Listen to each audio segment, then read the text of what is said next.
नमस्कार श्रोते हो. दीपक रेगे कथाकथन चॅनलवर तुम्हा सगळ्यांचं मनापासून स्वागत. श्रोते हो, आज तुम्ही ऐकणार आहात विजय कापडी सरांच्या मान ना मान मैं तेरा मेहमान या कथासंग्रहातली कथा. आणि कथेचं नाव आहे प्रेम आणि स्वयंपाक. ऐकूया श्रोते हो.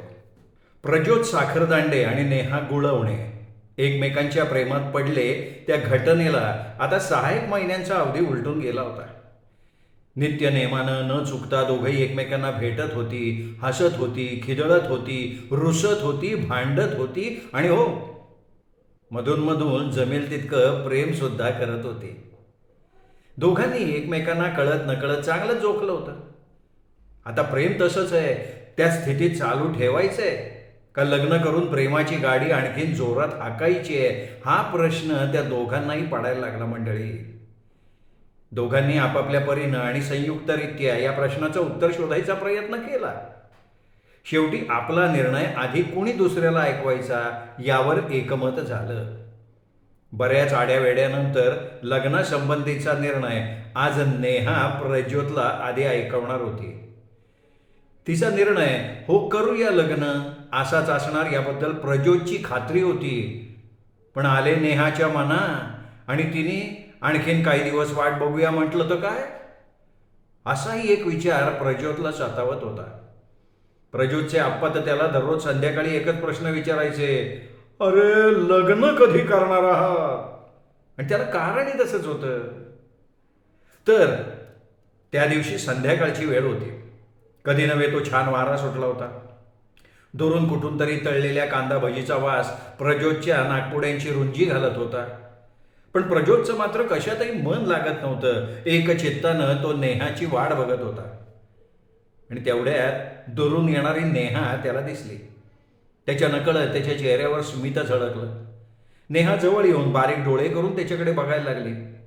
प्रज्योतनं जिवण्या रुंदावल्या आणि म्हणाला, हाय हाय. नेहा उत्तरली. त्याच्याकडे बघत म्हणाली, तुझा आता जास्त अंत बघण्यात अर्थ नाही आहे. म्हणजे? प्रज्योत तिच्या मनातला आपल्याला हवासा वाटणारा विचार बोलून दाखवायला पुढे सरसावला. तोच नेहा म्हणाली, हे बघ, लक्षात घे, तुझ्याशी लग्न करण्याचा माझा विचार पक्का झालाय. मी तर कधीच एका पायावर तयार आहे. असं प्रज्योत म्हणायच्या आधी नेहा म्हणाली, हां, पण माझी एक अट आहे. अट? कसली अट? प्रज्योतच्या आवाजात उतावळा भाव शिगोशिग भरलेला होता. अट म्हणजे लग्नानंतर मी जेवण करणार नाही. नेकानं एक एक शब्द ठासून किंचित आवाज चढवून उच्चारला. जेवण करणार नाहीस म्हणजे? प्रज्योत प्रचंड गोंधळलेला होता. जेवण करणार नाही म्हणजे मी स्वयंपाक करणार नाही असं म्हणायचंय मला. And I am sure about it. नीट कान दे, पुन्हा एकदा ऐक. मी स्वयंपाक करणार नाही. नाही म्हणजे नाही. प्रज्योतला कसलाच अर्थबोध झाला नाही. त्यामुळे यडबंबूसारखा चेहरा करत त्यांनी विचारलं, स्वयंपाक करणार नाहीस म्हणजे काय? अरे हाफमॅड, स्वयंपाक करणार नाही म्हणजे स्वयंपाक करणार नाही. बायकांच्या वाट्याला घरातल्या सगळ्यासाठी स्वयंपाक करून वाढायची जी जबाबदारी नेहमी येते ती कटकट मला अजिबात नको आहे. हां, अर्थात जेवणाची वेळ झाली की मी डायनिंग टेबलवर येऊन बसीन, त्यासाठी मला हाक मारायची गरज नाही आहे. अगं पण डायनिंग टेबलवर येऊन बसल्यावर तुला वाढणार कोण? म्हणजे काय? तुमच्या घरी तुम्हा सगळ्यांना कोण वाढतं रे? आता सगळे कोण? घरात मी आणि आप्पा सोडलं तर दुसरा माणूस नाही आहे हे मी तुला कितीतरी वेळा सांगितलंय, तरी तू विसरलीस. आप्पा आप्पा म्हणजे माझे वडील. ग आई गेल्यानंतर स्वयंपाकाची सगळी जबाबदारी त्यांनी सांभाळली. आम्हा दोघांसाठी आप्पाच जेवण करतात. मग यापुढे म्हणजे लग्नानंतर आप्पांना तिघांचं जेवण तयार करायला लागेल आणि वाढावं सुद्धा लागेल. आणखीन एक महत्वाचं, मी उष्ट्या खरकट्याला हात लावणार नाही.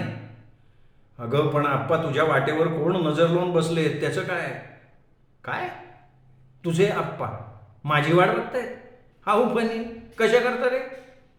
अगं तू आल्यावर स्वयंपाकाची आपल्या मागची झंझट सुटणार याची खात्री आहे ना त्यांना.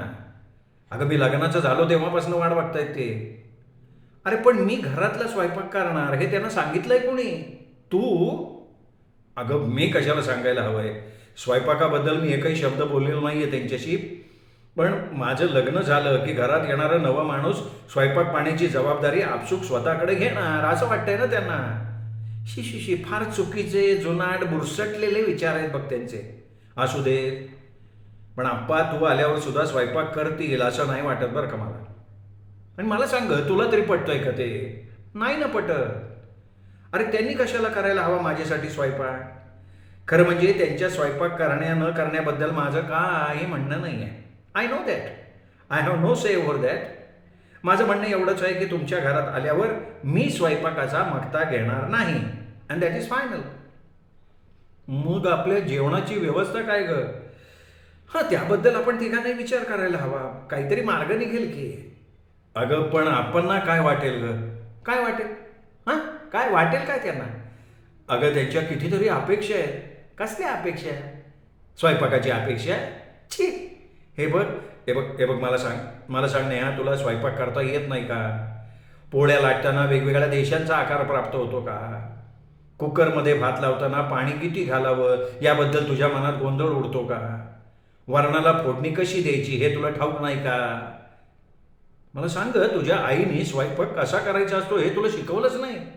हे बघ, माझ्या आईने मला काय शिकवलं आणि काय शिकवलेलं नाही आहे हे सगळे प्रश्न फिजूल आहेत. लक्षात घे, मला स्वयंपाक करता येतो. मला पोळ्या लाटता येतात. त्या चांगल्या असतात, गोलाकार असतात. मला कुकर लावता येतो. मला सगळं सगळं येतं. अगं मग हे सारं कर ना तू आमच्या घरी. तेवढं सोडून मी बाकीचं सगळं करीन. अगं बाकी सगळं आम्ही करू, म्हणजे आप्पा करतील, तू स्वयंपाक कर. नाही, मी स्वयंपाक करणार नाही. अरे तुझ्याशी ओळख झाली, कितीतरी दिवस आपण भेटलो एकमेकांना. तुझे माझे विचार जमले, कान तृप्त झाले. तुझ्याशी संसार करायला मिळेल म्हणून कोण आनंदात होते मी. पण आता बघते तर तुझ्या संसारातली सगळ्यात महत्त्वाची बाब कुठली? तर स्वयंपाक. तुझे इतर विषयातले प्रगल्भ विचार ऐकल्यामुळे तू इतका संकुचित मनाचा असशील असं वाटलं नव्हतं मला. खरं सांगते, तू माझी खूप खूप म्हणजे खूप निराशा केली आहेस. अरे अगं, निराशा तू करतेयस माझी. जाऊ दे, माझी अट मान्य नाही ना तुला? तुझी अट कोणालाही मान्य होण्यासारखी नाही आहे. अगं तुला स्वयंपाक करता येत नसेल तर शिकता येईल ना. अजूनही वेळ आहे आपल्याकडे. अरे शिकायचं काय असतं रे त्यात? मला येतंय की सगळं. तुला मी सांगितलं नसेल, पण एका पाकक्रिया स्पर्धेत मी केलेल्या कढीला पहिलं पारितोषिक मिळालं होतं. बोट चाटत होते परीक्षक. एवढं सगळं असून सुद्धा तू आमच्यासाठी स्वयंपाक करणार नाहीस? बोट चाटत बसायची संधी तू आम्हाला नाही का देणार? याचा अर्थ काय आहे? याचा अर्थ एक, मी स्वयंपाक करणार नाही. एवढंच नाही, स्वयंपाकघरात पाऊलसुद्धा मी ठेवणार नाही. तिथले ते कळकट्ट डबे, ताट, वाट्या, गॅस सिलेंडर, शेगडी, तेलाचे डबे, वॉश बेसिन, या सगळ्या गोष्टींचा ना मला मनस्वी कंटाळा आहे. स्वयंपाकघर म्हटलं ना की माझा कपाळ शोळच उठतो. ते जाऊ दे. आता मी समजायचं का की तुला माझी अट मान्य नाही आहे? नाही नाही, मगाशी सांगितल्याप्रमाणे तुझी अट कोणालाच मान्य होण्यासारखी नाही आहे. दुसऱ्या कोणाचं सोडून दे रे. तुझं सांग, तुला अट मान्य आहे का नाही?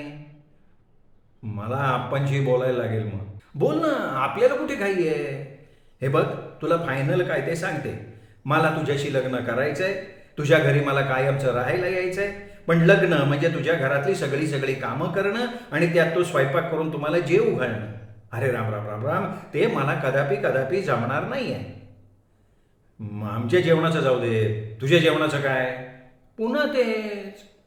अरे तुम्ही जेवता ते जेवण मी जेवीन ना. अमुकच पाहिजे, तमुकच नको, असले नखरे नाही करणार मी. केवळ स्वयंपाक करणं मला जमणार नाही, एवढं काय ते? पुन्हा पुन्हा तेच तेच काय सांगतेस का? आलंय माझ्या ध्यानात. हे बघ, तू डोक्यात राग घालून घेऊ नकोस. स्वयंपाकाची बाब तशी फार महत्त्वाची नसते अरे लग्नात. मग काय महत्त्वाचं असतं ते तरी कळू दे. लग्नात ना एकमेकांची मनं जुळली पाहिजेत. ती जुळली आहेत म्हणून लग्न करायचा निर्णय घेतला का नाही मी? कर्म माझं. काहीही न सुचल्यामुळे प्रज्योतनं कपाळावर थप्पदिशी हात मारून घेतला. तू एकदम वैतागतोस. जरा शांतचित्ताने विचार कर की रे. त्यापेक्षा तुला माझ्याशी लग्न करायचं नाहीये असं सांग ना तू सरळ. उगाच वाकड्यात चिरू नकोस तू. तसं असतं तर मी नसतं का सांगितलं? तेवढं डेअरिंग आहे माझ्यात. अरे गेली 6 महिने आपण एकमेकांना भेटतोय. तुझे विचार पटलेत.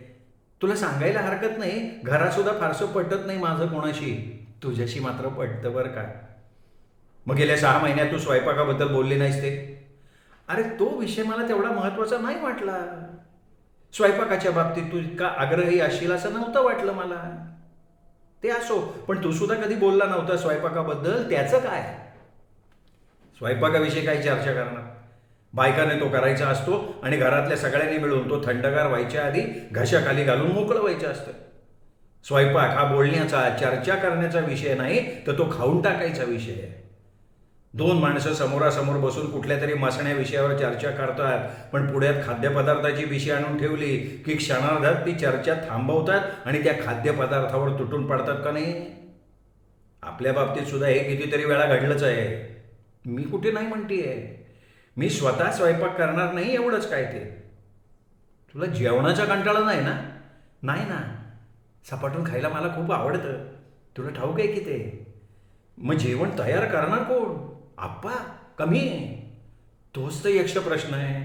असं करू, आपण हा विषय इथे सोडून देऊ. काही दिवसांनी पुन्हा चर्चा करू. काहीतरी मार्ग हा निघेल. अरे जगात एक तरी प्रश्न असा आहे का की ज्याचं उत्तरच नाही आहे?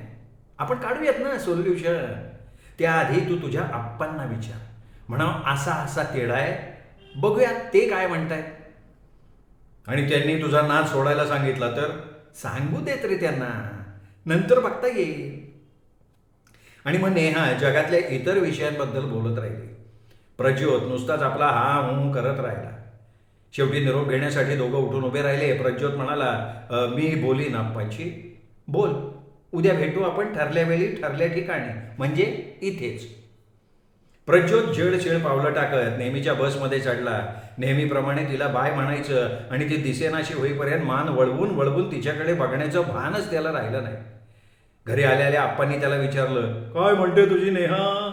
आमची म्हणजे या घरची कधी होणार? होईल लवकर. असं पुटपुटत प्रज्योत आतल्या खोलीत कपडे बदलायला गेला. थोड्या वेळानं फ्रेश होऊन बाहेर आला. आप्पांनी टीव्ही बंद केला आणि उत्साहानं म्हणाले, आज आपण लवकर जेवून घेऊ, त्यानंतर सविस्तर काय ते सांग. आप्पांनी पानं वाढली. ताटातल्या पदार्थांकडे प्रज्योतचं लक्ष नसल्याचं आप्पांच्या लक्षात आलं. नेहानं प्रज्योतला नकार ऐकवला काय? आप्पांच्या पोटातच गोळा आला. पण लगेच त्यांनी तो विचार झटकून टाकला. भराभरा जेवून झाल्यावर पुढची कामं त्यांनी चाटाचाटा उरकली. मुखशुद्धीसाठी सफरचंदाच्या फोडींची बशी टिपॉयवर ठेवून ती प्रज्योतच्या दिशेनं सरकवत ते म्हणाले, सांग बाबा सांग, कधी करणार तुम्ही लग्न? प्रज्योत शुष्क सुरात त्यांच्याकडे न बघता म्हणला, आप्पा आता लग्न विसरा. विसरा? का रे बाबा, काय झालं? भांडली का तुझ्याशी? अरे लग्न आधी भांडायचं नसतं रे राजा. भांडणाकरता लग्नानंतर वेळच वेळ असतो. ते जाऊ दे, ते जाऊ दे. काय म्हणाली ते तर सांगशील का नाही? ती लग्नाला तयार आहे, पण मग तिचा बाप हुंडा देणार नाही का? नको देऊ रे म्हणा. आपल्याला कुठे तिच्या हुंड्याची गरज आहे? सगळा लग्नाचा खर्च ते करणार आहे, त्यात आपला शेअर नको असं म्हणणं आहे का त्यांचं? ठीक आहे म्हणा. आलं लक्षात. लग्नानंतर तू तिच्या घरी जाऊन राहायला पाहिजेस असं म्हणणं पडलं का त्यांचं? अहो बाप्पा, काय चाललंय तुमचं? मामला गंभीर आहे. अहो गंभीर आहे? गंभीर आहे? तुझ्याबरोबर आणखीन कुणाशी जमलंय काय तिचं? आजकालच्या पोरींचं काही सांगता येत नाही रे बाबा. तसं असेल तर तू काय करणार बाबा? आप्पा तसलं काही नाही आहे. हो, तिचं माझ्यावरच प्रेम आहे आणि लग्न सुद्धा ती माझ्याशीच करणार आहे. मांडलंय कुठं? वेगळं राहायचं म्हणते का ती? अरे तुझ्यापाशी मी एकटाच आहे हे सांगितलंस का तिला? ती आमच्याकडे राहायला येणार आहे. तुमच्याबद्दल सुद्धा तिला काही अडचण नाही आहे. मग काहीच अडचण नसेल, ती लग्नाला तयार असेल, तर मग तुझा चेहरा असा का रे बाबा? असा म्हणजे प्रेयसीनं फसवल्यासारखा.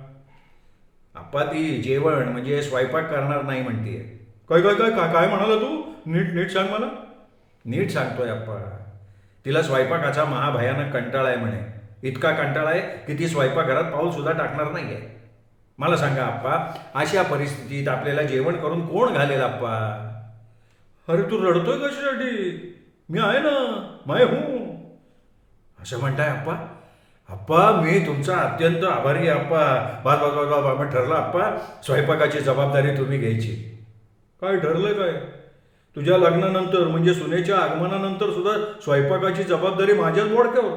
का का का का का म्हणून? का म्हणून? अरे किती विचित्र दिसेल ते. घरात सून असताना मी स्वयंपाक करणं थांबवलं नाही तर जग काय म्हणेल का? माझ्या मित्रमंडळींना टवाळी करता नवा कोरा विषय सापडेल. त्यांचं एक जाऊ दे, तुला काय वाटतंय? स्वयंपाकाचं हे अशी धाराव्रत सुनेच्या उपस्थितीत मी चालू ठेवायचं? हा, बोल बोल बोल. काय बोलणार आप्पा? मला स्वतःला ती गोष्ट अजिबात पसंत नाही हो, पण तिची एकमेव अट आहे ना आप्पा. ती मानली नाही तर माझं तिच्याशी लग्न होणं कठीण आहे आप्पा. तिच्यावर प्रेम करत असताना दुसऱ्याबरोबर लग्न करायचं पटत नाही ना मला आप्पा. थांब थांब थांब, थंड डोक्याने विचार करू. आता ही चर्चा इथे थांबवू, झोपायला जाऊ. उद्या आहे रविवार, संबंध दिवस, तू मोकळा आहेस. आपण ह्या समस्येवर पुन्हा विचार करू. तुला सांगतो रे, काही ना काहीतरी मार्ग निघणार. हातपाय काढून कसं चालेल? आणि बापले एक झोपायला गेले. पण प्रश्नच एवढा गंभीर होता की झोपी जाणं दोघांनाही कठीण होऊन बसलं. ती रात्र कुशी बदलण्यात आणि निद्रा देवीची आराधना करण्यात गेली. पहाटे पहाटे कधीतरी दोघांचा डोळा लागला. आप्पांना जाग आली तेव्हा सकाळचे 9 वाजून गेले होते. मग आप्पांनी प्रज्योतला जागा केलं. म्हणाले, अरे रात्र वैरेची आहे, असं झोपून कसं चालेल? मी बसला चहा करतो. चहा घेऊ तरतरी येईल, विचारांना योग्य दिशेनं चालना मिळेल. थोड्या वेळानंतर चहाचा घोट घेता घेता आप्पांनी सुतोवाच केलं. मग रात्री कुठपर्यंत चालवतं रे आपलं? स्वयंपाकाचं खटलं तुम्ही यापुढे चालवायचं, बरोबर? एकदम चूक, एकदम चूक. प्रश्न तो नाहीये. प्रश्न आहे तो हा की नेहाला स्वयंपाकाचा एवढा कंटाळा येण्यामागचं कारण काय आहे? आठवलं, ती स्वयंपाकघरात पाय सुद्धा ठेवू इच्छित नाही असं काहीतरी म्हणाला होता ना तू? काहीतरी नाही, हेच म्हणालो होतो आप्पा मी. आलं ध्यानात, आलं. याच्यावर उपाय आहे. आधी एक सांग, नेहाच्या घरी तू कधी गेला का? नाही नाही, त्यांच्याकडचं स्वयंपाकघर बघायला मिळालंय का तुला? नाही हो, तिने मला आप्पा कधी घरी नेलं नाही. आपल्याकडेच ती आली ना 1-2दा. वाटलंच. स्वयंपाकघर मग ती कोणाची असो, थोडी कळकट्ट असतात रे. हॉटेलच्या स्वयंपाकघरात शहाण्या माणसाने डोकवून सुद्धा बघू नये असं म्हटलं जातं. त्यामुळे तिला स्वयंपाकघरात पाय ठेवावं असं वाटत नाही. आपण स्वयंपाकघराचं उत्तम इंटेरियर करून घेऊ. आपण दिवाणखाना म्हणजे दर्शनी खोली सजवतो, बेडरूम सजवतो, पण आपलं दुर्लक्ष होतं ना ते स्वयंपाक खोलीकडे. हे तुला मान्य करायला लागेल बरं का? त्यामुळे ती कंटाळा करत असेल रे. हेच कारण ते. आपण असं करू, तुझ्या लग्नानिमित्त घराचं थोडं इंटेरियर आपण करणार आहोत. आपण स्वयंपाकघराला प्राधान्य देऊ. असं मस्त सजवणार स्वयंपाकघर की तिला स्वयंपाक करताना मजा आली पाहिजे. मला नाही वाटत आप्पा त्यांनी काही फरक पडेल. तिला स्वयंपाकाचाच कंटाळा आहे हो. असं तर नसेल ना? हां, काय बायकांच्या बाबतीत काय होतं, लग्नानंतर स्वतःचं घर सोडून नवऱ्याच्या घरी जायला लागतं. तिथं माणसं नवी, घर नवं, तिथल्या माणसांच्या आवडीनिवडीचा धांगपत्ता नाही. त्यामुळे नवी नवरी हमखास बावरते, गोंधळते. मला सांग रे, आपल्याला कशा प्रकारचं जेवण आवडतं किंवा कुठला खाद्यपदार्थ आवडीचा आहे याच्यावर तुमच्यात कधी चर्चा झाली आहे का? माझी खात्री आहे या महत्त्वाच्या विषयावर तुम्ही कधी बोललाच नाही. त्यामुळे ती आपल्याकडे स्वयंपाक करायला धजत नाही. किंवा असंही असू शकेल की तिला पाकक्रियेचं अजिबात ज्ञानच नसेल. नाही, ते सगळं ज्ञान आहे तिला आप्पा. तिला सगळं करता येतं आणि उत्तमरित्या करता येतं. काही महिन्यांपूर्वी म्हणजे आमची ओळख व्हायच्या आधी पाकक्रिया स्पर्धेत तिने भाग घेतला होता. पहिला नंबर पटकावला होता. काय केलं होतं तिने? कसली तरी कढी केली होती म्हणे. परीक्षेत तर बोटं चाटत होते म्हणे. नाही, तसं असेल तर आपल्या इकडे कर म्हणावं कढी का काय ते. बऱ्याच दिवसात बोटं चाकण्याजोगा पदार्थ आपल्याकडे झालाच नाही, होऊन जाऊन दे म्हणावं. आप्पा, तुमच्या लक्षात मूळ मुद्दा येत नाहीये हो. अहो, तिला स्वयंपाकच करायचा नाहीये. इकडचं जग तिकडे झालं तरी ती स्वयंपाक करायला पुढे येणार नाही, यात काय ते समजा. असं म्हणतो का? पण ठीक आहे, आपण असं करू, आपण हॉटेलातनं जेवणाचे डबे मागू. आजकाल बरीच मंडळी बाहेर जेवून घरी येतात ना. दररोज हॉटेलात जेवण फार बोरिंग होईल आप्पा ते. अहो, त्यांचा नेहमीचा ठराविक मसाला असतो. 1-2 दिवस बरं वाटतं ते, पण दररोज तेच जेवण. अहो, तिथल्या जेवणाचा कंटाळा आला म्हणून तर तुम्ही स्वयंपाकाचं खटलं तुमच्याकडे घेतलं ना. तसं असेल तर बेस्ट आयडिया करू, आपण एक आचार्य ठेवू. मग त्याला घरात ठेवून घ्यायला लागेल. राहू दे की त्याला, करू देत की स्वयंपाक. आपापल्या आवडीचे पदार्थ खाऊ आपण. आपण आपल्या घरात त्याच्याकरता वेगळी जागा कुठं आहे? आमच्यामुळे तुम्हालाच बाहेरच्या खोलीत झोपावं लागणार आहे. अरे तो झोपेल की स्वयंपाक खोली? तो नाही तयार होणार आप्पा. पण आहे का एखादा तुझ्या पाण्यात आहे? नाही, हे शोधायला लागेल. पण तुम्हाला तो चालेल का आप्पा? माझ्या चालण्या न चालण्याला गोळी मार रे बाबा तू. मला चालेल, पण त्याला पगार द्यायला लागेल. त्याच्या पगाराच्या नंतर बघू. नंतर बघू कसं चालेल रे? तो जेवेल आपल्या बरोबर. हे आचार्य मंडळी जेवतात खूप बरं का, असं ऐकून आहे मी. शिवाय तू स्वतः करता वेगळं काहीतरी करूया बघेल. तुला सांगतो आचारी आपल्याला परवडणार नाही. आपलं महिन्याचं बजेट कोसळून जाईल बाबा. काळजी करू नका हो. लग्नानंतर नेहाचा पगार येईल आपल्या मदतीला. पण तिची तयारी आहे का? आहे का तिची तयारी? आपल्या पगाराला हात लावू नका म्हणाली ती, तर काय करशील तू? नाही हो, तसं नाही म्हणणार ती. आणि म्हणाली तर? नाही म्हणणार ना आप्पा, मी ओळखतो की तिला. मग स्वयंपाक करणार नाही असं कसं म्हणाली ती? हे बघ, स्वयंपाक तिलाच करायला लागेल. हॉटेलातलं जेवण, आचारी या गोष्टी दीर्घकाळ नाही चालू शकत रे. मी असं करतो, मी आजच तिच्या आईवडिलांची भेट घेतो, त्यांच्याशी बोलून बघतो. आपल्या मुलीला सांगून समजावून तिच्या डोक्यातलं हे स्वयंपाक न करायचं भूत काढून टाका असं बजावूनच येतो. काय उपयोग होणार नाही. तिच्या आईवडिलांशी नाही पटत, ती त्यांचाही ऐकणार नाहीये. मग ती कोणाचं ऐकते ते शोधू, त्या माणसाला गाठू, आपली समस्या त्याच्या पुढे मांडू. काढेल की तो माणूस तिची समजूत. कुणीही तिची समजूत काढू शकणार नाही. मला ठाऊक आहे तिचा स्वभाव आप्पा. मग अशा आडमोठ्या स्वभावाच्या मुलीशी लग्न करायला तू का पुढाकार घेतोय रे बाबा? जगात काय मुली नाहीये? आहेत, पण माझं त्यांच्यापैकी कोणावर प्रेम नाहीये. तुझं प्रेम अशा मुलीवर बसलंय जिला स्वयंपाकाची आवड नाहीये. आप्पा मला एक सांगा, माझ्यावर तुमचं प्रेम आहे का नाही? अरे हा काय प्रश्न आहे का? तू माझा मुलगा आहेस, तुझ्याशिवाय मला कोण आहे? मग का रे हा प्रश्न का विचारतो तू? आप्पा माझ्यासाठी करा की थोडा त्याग. प्रेमात त्याग महत्वाचा असतो असं म्हणतात का नाही आप्पा? काय करू सांग बरं. ते स्वयंपाकाचं कटलं सांभाळा की तुम्ही. प्लीज आप्पा, प्लीज करावं एवढं माझ्यासाठी. अरे पण मी गेल्यानंतर काय? नाही एवढ्या पुढे जाऊ नका हो तुम्ही आप्पा. त्यानंतरची 5-10 मिनिटं अशीच गेली. आप्पा प्रज्योतकडे एकटक बघत राहिले. प्रज्योतनं मान खाली घातली होती. उठून उभं राहत घोषणा केल्यासारखं आप्पा ओरडले, ठरलं. ठरलं मी स्वयंपाक करायचा. नाहीतरी सून आल्यावर मोकळ्या वेळात काय करायचं हा प्रश्न मला छळत होता. तो प्रश्न आपसूक सुटला की रे. आप्पा आप्पा तुम्ही ग्रेट आहात आप्पा. असं म्हणत प्रज्योतनं आप्पांना मिठीच मारली. आनंदाची बातमी नेहाच्या कानावर घालण्याकरता प्रज्योत लगोलग निघाला सुद्धा. नेहानं त्याचं सगळं ऐकून घेतलं. त्याच्या डोळ्यात एकटक बघत हर्षभरीत सुरात ती म्हणाली, माझ्या त्या आडमोठ्या अटीसह तू माझा स्वीकार करतोयस याबद्दल मी स्वतःला भाग्यवान समजते. तुझे आप्पाही ग्रेटच आहे. तुझ्यावरच्या प्रेमाखातर त्यांनी तडजोड केली. आजकाल इतका समजूतदारपणा कोण दाखवतं रे? You are damn lucky. पण माझा त्यांना राग येईल का रे? मला तुझा राग आला का? नाही ना. अगं आप्पा माझे वडील, माझ्यासारखा त्यांचा स्वभाव. आतून बाहेरून खूप गोड आहेत ते. हाव नाईस. तुझ्याकडे पंचांग आहे? पंचांग कशा करता आता? Half mad. अगदी अलीकडचा मुहूर्त केव्हा आहे ते पाहायला नको का? अर्थात त्याआधी तुझी माझ्या घरच्यांची गाठ घालून देते. माझी पसंती ती त्यांची पसंती. हे त्यांनी मागे सांगितलंय बरं का मला. त्यामुळे उगाच तू टेन्शन घेऊ नको. तू पसंत पडशील त्यांना. तुझ्या आप्पांना भेटायला हवं. दोन्ही घरचे ज्येष्ठ एकमेकांना भेटले, परंपरेनुसार सगळं झालं असं म्हणायला सगळे मोकळे होतील मग. आणि हे बघ, माझे एक दूरचे काका आहेत, श्याम काका. एकटेच राहतात. त्यांना मी बोलवून घेते. सुरुवातीच्या काही दिवसात आप्पांना मदत करतील ते स्वयंपाकाला. दरम्यान दोन्ही घरी लग्नाची तयारी सुरू झाली. यथावकाश प्रज्योत नेहाचा लग्न सोहळा पार पडला. नेहानं प्रज्योतच्या घरात नव्या सुनेच्या हक्काच्या नात्यानं प्रवेश केला. आधीच ठरल्याप्रमाणे दुसऱ्याच दिवशी प्रज्योत नेहा मधुचंद्राकरता गोव्याला जाणारी गाडी पकडण्याकरता भल्या पहाटे निघाले. श्याम काका सकाळी 10 पर्यंत येतील असं सांगायला नेहा विसरले नाही. पण श्याम काका काही आलेच नाहीत. आप्पा त्यांची वाट बघत राहिले. 4-5 दिवसांनंतर रात्रीच्या 12 वाजता आप्पांच्या घराची बेल वाजली. एवढ्या रात्री हा श्याम काका उगवला काय असं स्वतःशी पुटपुटत आप्पांनी दार उघडलं. दारात प्रज्योत आणि नेहा. उत्साहानं प्रज्योत म्हणाला, आप्पा आम्ही आलो. गाडी नेहमीप्रमाणे उशिरा पोहोचली. गाडीत जेवण घेतलं बरं का आम्ही. श्याम काका आले किंवा नाही याबद्दल दोघांनीही चौकशी केली नसल्याचं आप्पांच्या लक्षात आलं. पण त्याबद्दल मध्यरात्री काय बोलणार? ते आपल्या बिछाण्यावर आडवे झाले. पण त्यांना झोप काही आली नाही. खूप उशिरा कधीतरी त्यांचा डोळा लागला. सकाळी तोंडावर उन्हं आली तेव्हा ते धडपडत जागे झाले. सकाळच्या चहाकरता तयारी करण्याकरता स्वयंपाकघराच्या दिशेने निघाले. तोच हातात चहाचा ट्रे घेऊन नेहा बाहेर आली. Good morning. चहा तयार आहे. आप्पा आश्चर्यानं तिच्याकडे बघत म्हणाले, स्वयंपाकघरात गेलीस? तर अहो आप्पा, आता मी नेहा नाही राहिले. मी सौ नेहा झाली आहे, या घरची सून.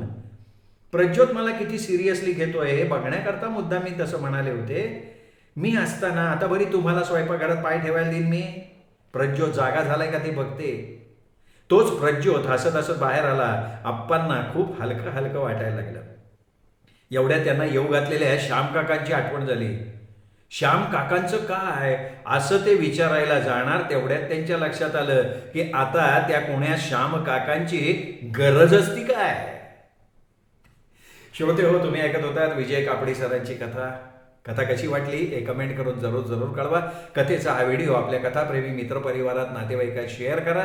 आणि हो, हा व्हिडिओ लाईक मात्र जरूर जरूर करा. आणि चॅनल सबस्क्राईब करायचं राहून गेला असेल तर चॅनल मात्र सबस्क्राईब करा. एवढीच विनंती करतो. थांबतो. भेटत राहूयात दीपक रेगी कथाकथन चॅनलवर. तोपर्यंत नमस्कार श्रोते हो.